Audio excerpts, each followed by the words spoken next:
Confronting Student Behavior with Constructive Conversations is a program started in the state of Kansas by a principal whose name is Larry Thompson. And Larry is a principal at a school in Newton, Kansas that manages students that are problem students in normal high schools. Not able to function in the normal setting or have been defiant or disruptive in some way. So a number of schools send their children to Larry, and he's been at this school now for probably 20 years or so. In the last 5 years, maybe 6 years, he has been, or longer, but the last 6 years, he's been making presentations on a book he's writing and is already published about confronting student behavior. He calls the program Give 'em Five. And so I'm trying to give you some options here and explain to you a program that can be very helpful to you in confronting troubled students or students that are hard to confront. The learning targets for this particular session have to do with identify preventive classroom management strategies that help promote a positive, participatory, and productive learning environment. And we want to demonstrate an understanding of a verbal disciplinary strategy that helps A, maintain a positive relationship with the student, and B, helps the student own his or her behavior, and C, helps bring a positive resolution to the interaction. Why is this important?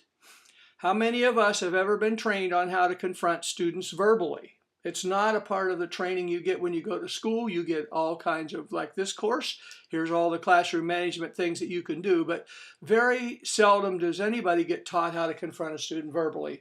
And second, how many of us have a behavior management strategy that allows us to be proactive rather than reactive?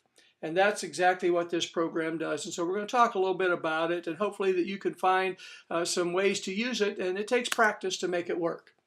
There are 5 preventive strategies that are used in this program. First, you establish clear expectations or norms, and you model them, and you allow the students to have some input. Now, we've talked about this throughout this course of establishing rules or policies and procedures or ways that you want to manage your classroom. So once you have established those norms with students' input, then you need to model them on a regular basis so the students are used to knowing how the classroom is going to be run, how far they can get away with things or can't get away with things, and what the expectations are. Then you need to set students up for success by front-loading expectations. That simply means that it's not a good way to discipline a child after he has done something and say, well, that's not the way I want you to behave. By front loading, it means that you say right up front to students, these are the expectations in this classroom. This is how I want you to perform, and this is what will help you become successful.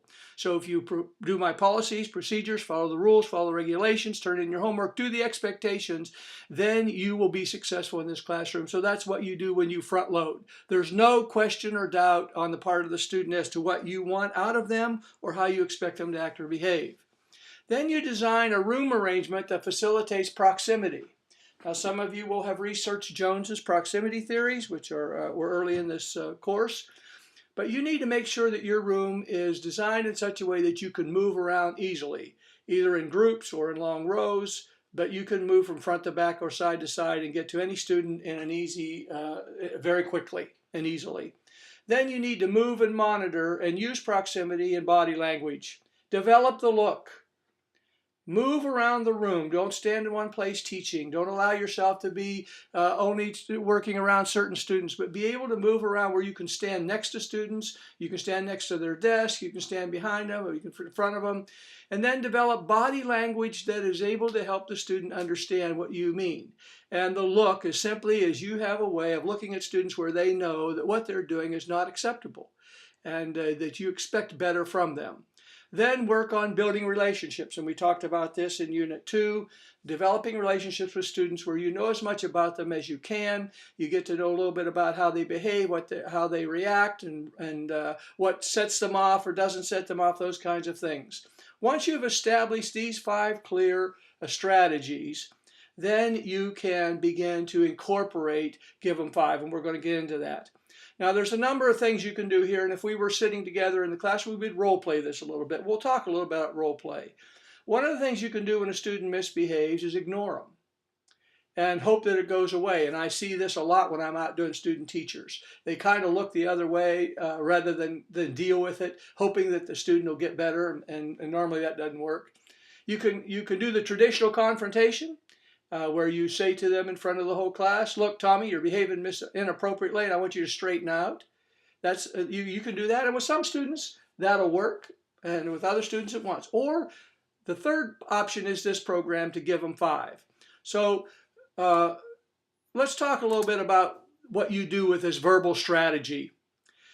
When having to confront a student because the behavior has gone beyond the parameters of proximity and body language, the following strategy can be very effective, and that's where the give them 5 comes in.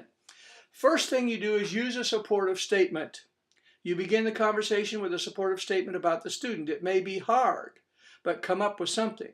It'll go a long way in the conversation, productive and constructive.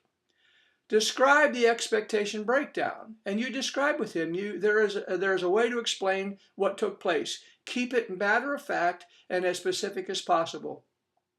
So you may approach a student and say, Tommy, you know, you've tried very hard in this class. You've worked to try to improve, but we still have some problems here. And here's what happened. You had your cell phone out. You know it's not supposed to have your cell phone out. Or you could say, you know, you were kicking the desk and making noises. And, you know, we've talked about this before.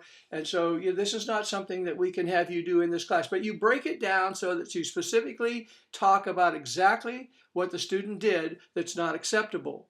And then you describe the expectation. It's important that you state your expectation so it is clear to the student on what behavior you want. And you say, look, you know, you're not supposed to have your cell phone out. What I want you to do is to put your cell phone away, turn it off, and put it away. And make that clear. Or, you know, we've talked about you banging on the desk with your pencil and disrupting the class, or kicking other students, or whatever it might be that's disruptive. And you know the expectation is that you not do that. And we would like to have you be able to get along in the class without being disruptive. So that you're very descriptive about what's wrong and what you expect the student to do to correct it.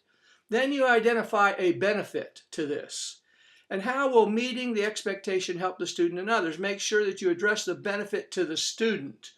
It's not going to be good to say, if you stop, the whole class will learn better. Or if you stop, I'll feel better. But you say to him, if you can not play with your cell phone, not kick the desk, not talk to other students, not be disruptive, it will enable you to learn more efficiently. It will help you get along better in the class. It will help you be able to have some strategies, some learning strategies that we can help you with. It'll make your life much better in this class, and you will feel better about the learning. So you give the benefit to him. And plus, it'll keep me from having to come over here and be on your case a lot, which you don't like. So you got to be very exact, very matter of fact, and then provide some kind of a closure. So you're going to seek an agreement or a commitment or an effort towards expectation. You're trying to get him to see what he did wrong, tell him what he did wrong, tell him what your expectation is, show him how it would be better for him if he does behave this way, and then lastly say, now, I thank you for listening to me. I appreciate what you've done, and I appreciate your effort to make this better. Can we have an agreement here that you're not going to do this anymore? And that we can just go ahead and move on, and this will not happen again. So you can make this kind of a way of getting an agreement, a verbal agreement with the student to try to correct the behavior. Now, let me tell you that the best possible posture for this is to be at eye level with the student.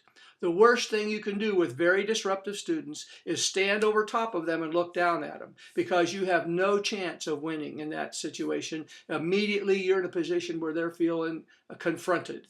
So often the people that use this get down on one knee and look the student straight in the eye, or even below that student, or sit on a chair where they're looking the student straight in the eye. Get right up close to him so he's the only one that's involved in this conversation. Nobody else needs to hear or be involved at all. So you're going to get right down in the student's level and talk to him.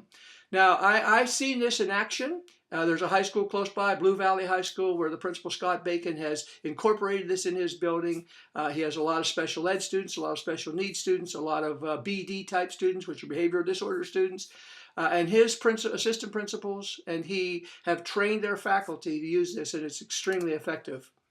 Now here's some tips, 5 tips that will help you with this program. Always make conversation as private as possible. Don't take on a pack. So if you start talking to the class about Tommy, and Tommy has some friends in that class, you'll get into a lose-lose for everybody. So you do it one at a time, face to face, looking right at them. Keep yourself in a safe position and model self-control. Don't get mad, don't get excited, don't yell, don't holler, don't get red in the face, don't get frustrated. Get in his eye level and just talk very calmly to him. Here it says be at eye level below when possible. Assume a non-threatening position. A low, almost whispering voice is the most effective because you're squaring up in a chair with eye contact raises the stakes. So if you're looking right at him, you're whispering to him, you're making it easier for him to not feel threatened. Don't ever touch him. Because if you have ever been around these kind of kids, and if you haven't and you ever get in one of them, you say, don't touch me, I'll sue you. You start into this is the way they'll react to you, and you don't want to get into that. So you don't touch them at all, you're just talking to them. Now what I'd like you to do is, you have a student who's late to class for the 2nd or 3rd time. He's not prepared for class. The student disrupts your class. The student disrespects a peer. The student doesn't complete an assignment. What I would like you to do is take a piece of paper. I want you to write out the 5 statements that you would make related to the plan we just said, and then submit it in the assignment drop. Sorry. Now, what happens if this doesn't work? And you and I both know that not every time is this going to work. And so there's 3 levels of compliance that you can apply. The first level, hopefully the student works well with the teacher and closure happens quickly. Maybe 2 minutes, you've talked to the student, he agrees, yeah, I know I'm wrong, I'll fix it. The second level is a student might complain. He might argue with you and struggle with the process, but come around to working with the teacher. So he may argue with you, you just keep calm and you just keep saying, look, you know what the expectations are, right? You understand what they're supposed to do correctly? Right. Can you tell me what that is? Can you tell me what I need to do to help you get this? Do you understand how it's going to help you learn? So you keep going back and repeating these things to him to try to get him to come around. And eventually they will come around. The third level is a student who is unable to get self-control and he won't work through the process. He does not want to do what you want to do, then you may have to send him to an office referral. And the administrator who works with the Give 'em 5 process has another effort to lead the student in owning his own behavior. Help the student understand that what he's doing is beyond expectations. And if you can't do it, then you send him to somebody who can. But you have this worked out ahead of time, and it works very well. Okay, so you can practice this. Now you see a paragraph here below, and if you look at this paragraph, it has 5 or 6 sentences in it. Kind of figure out which sentence goes under which part of that strategy. And these are good examples of sentences that you can use. This is a great program, and I hope that you have learned something from it. I hope it's valuable to you, and I hope that you can use it someday in the future.